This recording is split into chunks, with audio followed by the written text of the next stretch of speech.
Welcome back to the channel. This is Stéphane on the French Cooking Academy. Now, many of you have been asking about soup, so I thought we're going to deep dive again in the soup making and see exactly what do you learn in culinary school when you start. Well, one of the soups you learn at the beginning is called the Potage Saint-Germain. It's a puree-based soup made with these here.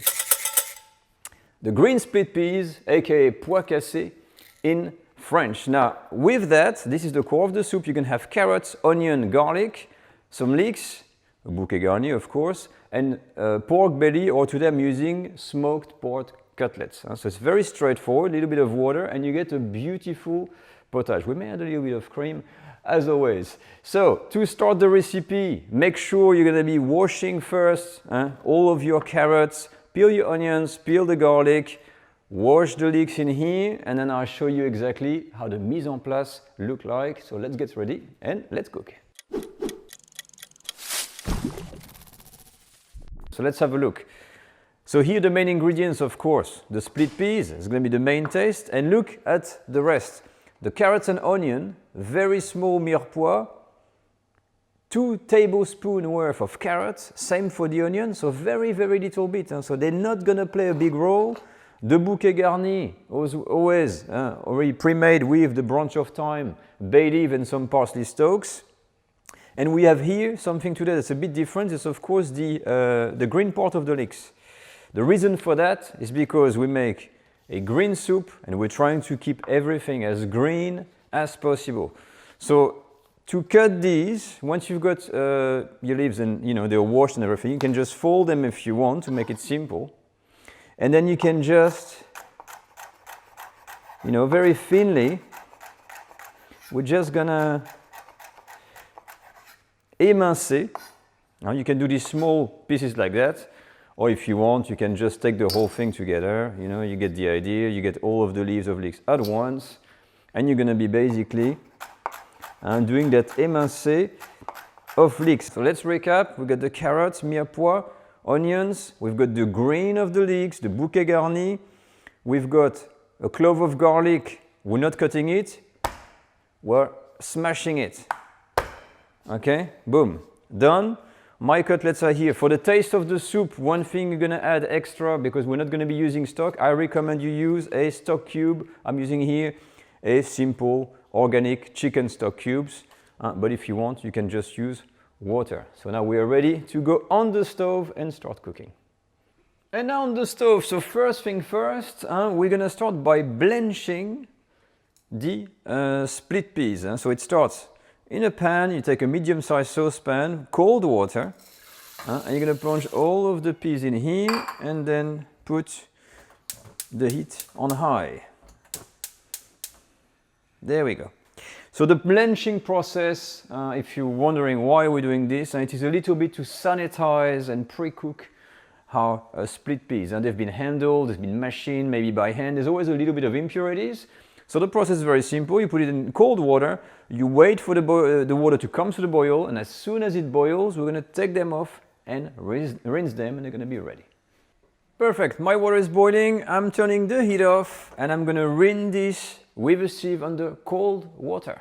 And here we are. Look at this mise en place. Isn't that handy to have everything ready like this? And it's a joy to cook when you got everything like this. No effort. I don't have to run anywhere. I've got a medium-sized saucepan again, and we're going to use that because it's going to be easy to use that stick blender afterwards. Medium heat, and we're going to start with about a tablespoon of butter. And let this melt slowly, medium heat. My butter starts to chant, and I'm going to start by, I've cut my meat, some of it in there.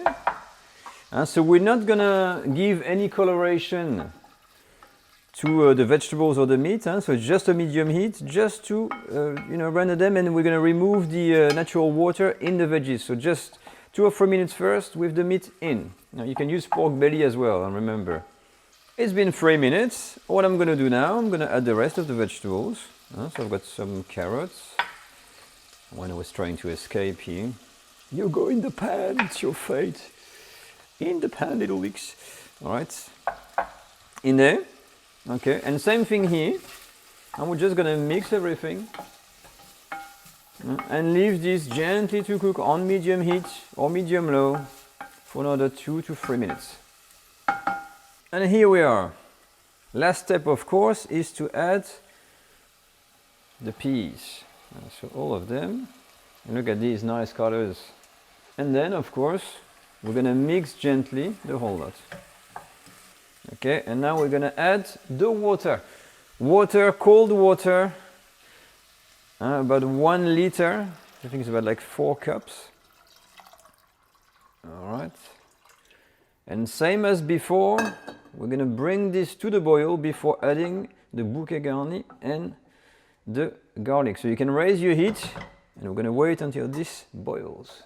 And here we are, the water is boiling. The first thing we're going to do, as always, is to remove this floating foam on there. We can use a large spoon. It's called a scum.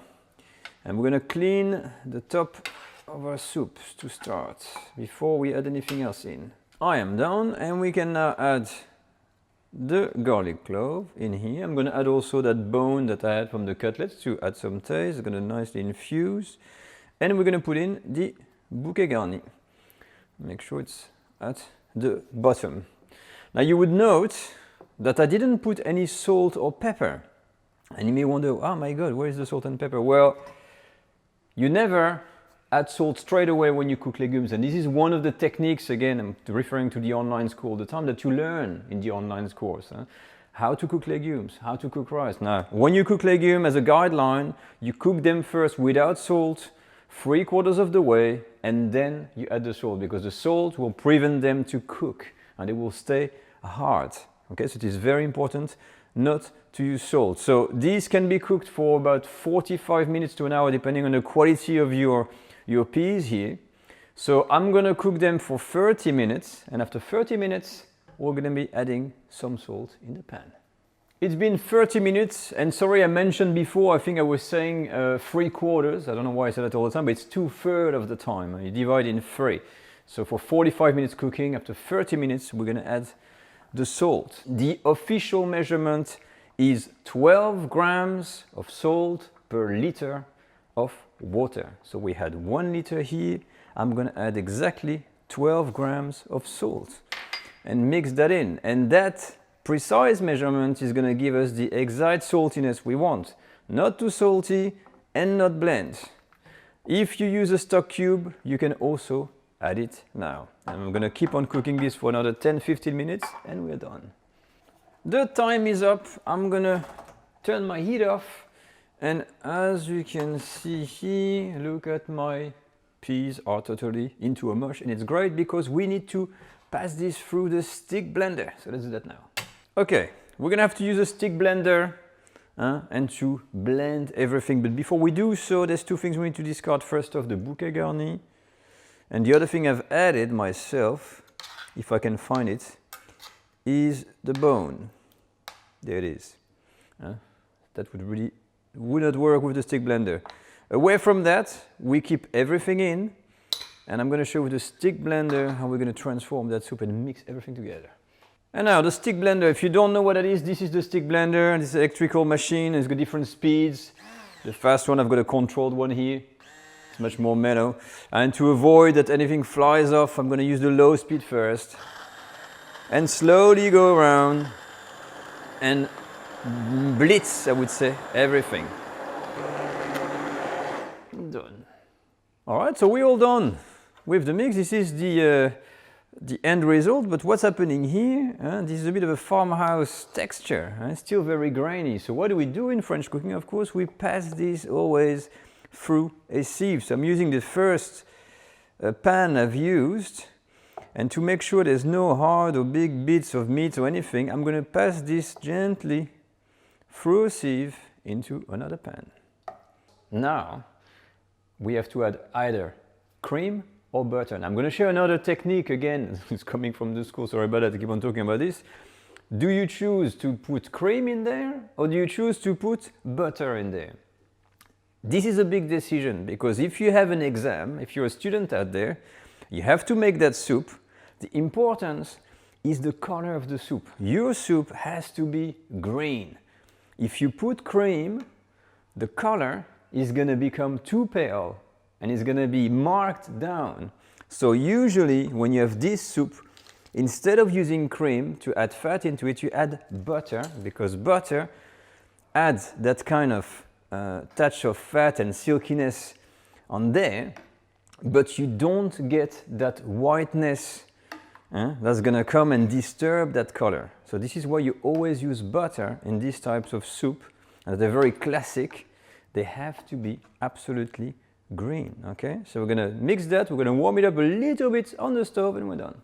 My soup is warm and it's ready to be served. Now this potage has to be served very, very hot. So I'm gonna try not to make a mess and pour some in to start with. Lovely color. Then, of course, you can serve with croutons. This is the so I've got some pan-fried in oil croutons. You can just use a toasted version. This is the classic way of serving it.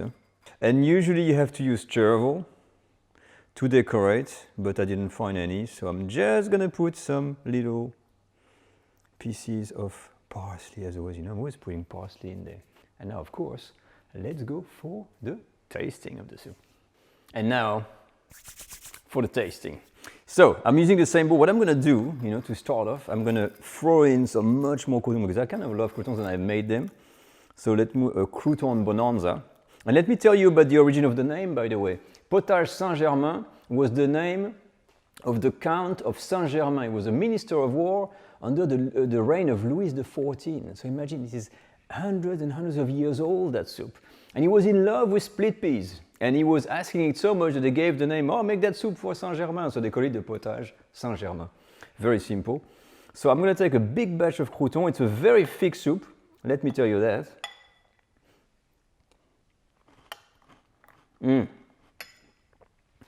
The crouton absolutely add that crunchiness mixed with the, you know, the split peas, but it has to be salty. It's very salty, but nicely subtle in the same time. So you get that kind of smoky intonation, and a hint of, yeah, I think the onions and the leek, it's just in the background. But a very comfort foodie type of soup. And not the type of soup you're going to have gallons of it. And I can see, you know, in front of the television on the cold nights, where you don't want to eat much, what are you going to make? This is the type of soup. Absolutely lovely. Wow, as always, the French classic recipes did not disappoint, and this is one of them. Even as a soup with simple ingredients, it is quite impressive what can be made. Now just remember, if you're a student, if you get this on the exam, the soup has to stay green. Don't be tempted to put cream, that's very important. But that's it for me, guys. If you have any questions, use the comment section in this video. You can follow me, of course, on Facebook, Instagram, share your pictures with the hashtag French Cook Academy. You can also become a Patreon supporter, and if you want to learn, like I said, all this technical stuff, don't forget the online school. I'll see you all next time for a French cooking video. Take care all, bye bye.